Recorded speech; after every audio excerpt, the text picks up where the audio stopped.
Dapat natututo rin namang mahiya ang Quadcom. At ang mga congressman nakagalang-galang na mga chairman ito at nakikilahok dito. Katulad na lamang ng mga nakikita natin mga bagong hearing na ginawa nila riyan. Ay yung mga katatapos pa lang. Ang kanilang pagsisinungiling sa taong bayan ay talagang nagpapatuloy. Ginagawa at bubo at talagang walang kamuang-muang at inusinti ng taong bayan. Yan ang pag-uusapan natin ngayon. At isang magandang araw po muli. Saan man sulok kayo naroroon sa mga sandaling ito. Maating muli ang pagpapala. At nagpupugay muli ang Makatang Tambay na ang tanging puhunan lamang ay mga logic ng buhay. Pagkatapos mang mag-subscribe, silipin mo naman panoorin at malalaman mo kung ano yung mayroon ay Makatang Tambay. Okay. Kung katulad nung nangyaring hearing itong nakalipas, hapon lang,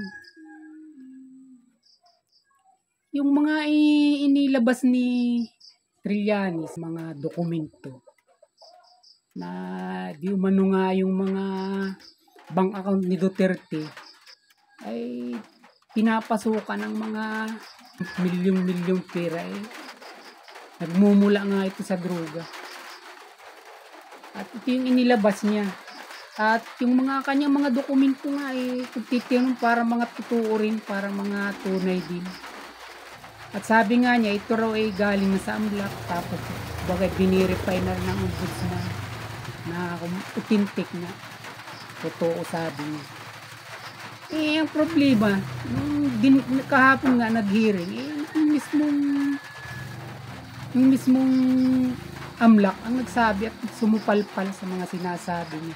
Katunayan, yung isang congressman at taga Bukidnon, Congressman Jonathan, talang isinampal sa mukha niya yung kanyang mga dokumento na inilabas.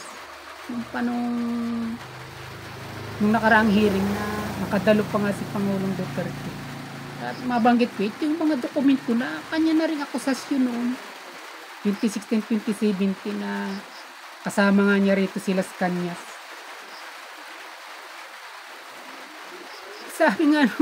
Sabi nga nung congressman na taga Bukidnon, sabi niya ang mga dokumento mo, yung mga pinakita mo na ebidensya, parang mahirap ng paniwalaan dahil mula sa isang tao, sa apidabit ng isang tao, may mga clip ka pa na galing sa newspaper o sa mga balita. Ibig sabihin, double hearsay itong mga ebidensyang ipinakikita mo rito sa amin. Talagang tikil mo ka ni Trillanes, lunok-lunok ng lawi sa isang sulok. Maliban pa doon sa talagang hiniya siya nung taga-AMLAC at itinanggi yung kanya mga sinasabi niya na bilang nakinumpirma nila. At wala naman talaga silang sabihin mo na nakikitang gano'n na bank account ng mga Duterte o ng kanyang pamilya. At ito dalawa yung nagsupalpal sa kanya sa hearing na yun. Yung mismong taga-AMLAC at saka yung congressman na taga Bukidnon. Double hearsay ang lumabas at yung sinasabi niya na kinumpirma ng AMLAC o ng anti-money laundering at saka ng ombudsman para pang itinanggi sa hearing na yun. Ang ibig sabihin, dapat sa mga ganito, natututo naman mahiya yung ating mga kagalang-galang na congressman na ito. Itong mga chairman ng Quadcom. Hindi ba nila napapansin na lahat na lamang ng kanilang mga pag-iimbestiga, lahat ng kanilang mga sinisilip na butas na pwedeng masilip para lamang mapasama at kasuhan yung mga Duterte, lahat sila nasisilat naman. At bilang pangatlo pa nga, napagkapalpak ng mga pagdinig na yung pagdidiin ni Franz Castro na may kaugnayan si Senator Bongo dun sa MITEX na inilabas ng PDEA. Na close friend ni Lim si Senator Bongo, may kaugnayan na raw ito sa droga. Sinasabi nga niya na protector ito. Mismo yung chairman ng Quadcom, si Congressman Barbers, ito naman yung sumuplak sa kanya. Nasabi niya, kaya nga tayo rito naghihiring at sinasabi mismo ng ating resource person na ongoing yung kanilang investigasyon para dyan. Huwag tayo magbanggit ng pangalan kung wala naman tayong specific na ebidensya para sa laban sa kanya sa mga taong ito. Kaya nga nagsasabi sila na tuloy-tuloy naman yung kanilang pag-iimbestiga. Hintayin natin na ma-submit sa atin yung resulta ng kanilang hindi pa natatapos na pag-iimbestiga.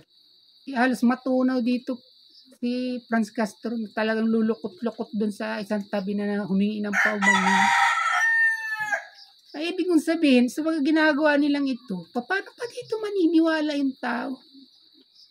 Nang gusto lamang naman nila, kahit wala silang ebidensya, ilantad yung mga tao na binabangga nila at kinakalaban nila. Ilantad para hiyain sa publiko. O hindi ba? Ay, katulad nito, binibintangan na agad niya. Sabi nga niya, logic daw dahil naroon sa matrix. Logic lang po. Ay, logic lang. Hindi ka dapat magbigkas ng bumanggit ng pangalan doon na wala ka namang ebidensya. Ay, isip-isipin mo. Ito yung opinion ko lang at saka sa nakikita kong galawan dyan. Tingnan mo, iniimbestiga nila yung kaugnayan daw nung drugs dun sa Pugo. At ngayon, ang inuukil-kil nga nila o yung kanilang sinasaliksik dito at iniimbestiga nga kung paano kakaroon sila nagiging konektado sila sa isa't isa. Yun yung kanilang sinusuri dito, iniimbestiga. Pero ang sa akin dito, droga sila. Ay ito, mga 2016, 2017 ba itong mga iniimbestiga nilang dyan?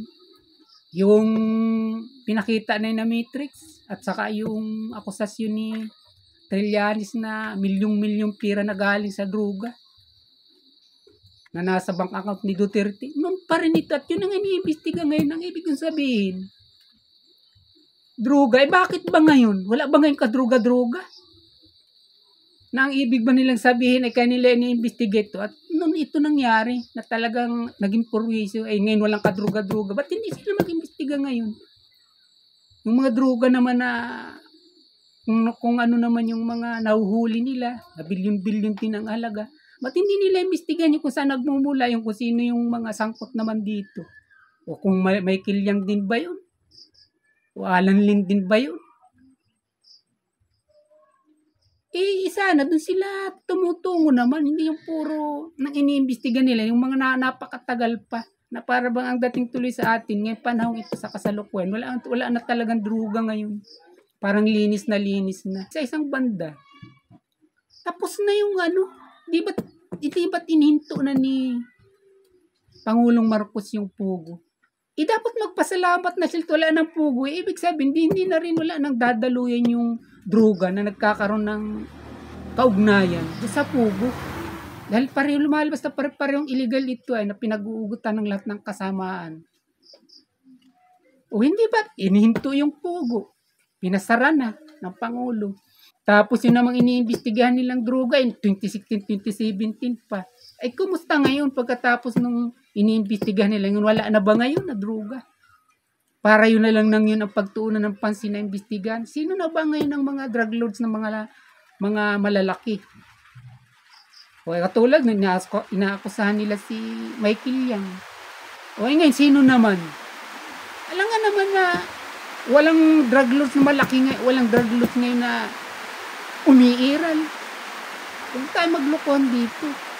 Huwag natin sabihin na ang napakasama lamang yung mga lumipas na administrasyon at itong panahon na ito kaya malinis wala tayong iniimbestigahan dito dahil wala ng droga, wala ng Pugo. Yun yung sinasabi natin. Matuto tayong mahiya sa tao dahil sa totoo lang ang mga kasinungalingan yan, binabaon talaga nila ang mga sarili nila. At katulad na sinabi ko kanina, ginagawa nilang bubo at mangmang ang mga taong bayan. Katulad na lang nung sinabi kanina sa presko ni Congressman Kumhon. sinariwa niya kung saan daw nagsimula ang lahat ng gulong ito. Sinabi niya, mula raw nang mag-umpisang mangarap si Inday Sara na maging presidente. Tingnan mo kung gaano kagago kung gaano tayo ginagawang mangmang ng congressman na ito. Ay alam natin na si Romualdez ang nagsimula nito. Sa PI niya nagsimula, sa People Initiative, dahil gusto nga nito na maging siya ang pumalit kay Marcos. Pero tamang ginagawa niya, kanina lang sinabi niya na ang lahat ng problema daw ito't gulo, gawa ng mag-umpisa lang na mangarap si Inday Sara na maging Pangulo. Talagang mapapamura ka sa mga hinayupak na ito. Hindi ko kayo minumura. Ang ibig sabihin ng hinayupak, hinay-hinay lang ang upak. Nakakagigil talaga. Parang alam mo na yung totoo, pero pinipilit porque sila mga naka-Amerikana. Maganda yung mga suot nila. Mga nakasalamin sila, makikinis sila. Akala nila yung tao talagang gano'n na lang katanga, gano'n na lang kabugi. Ay, alam naman natin yung simula ng gulong ito. Kay Romualdez na ngayon ay nagsisip-sip silang lahat.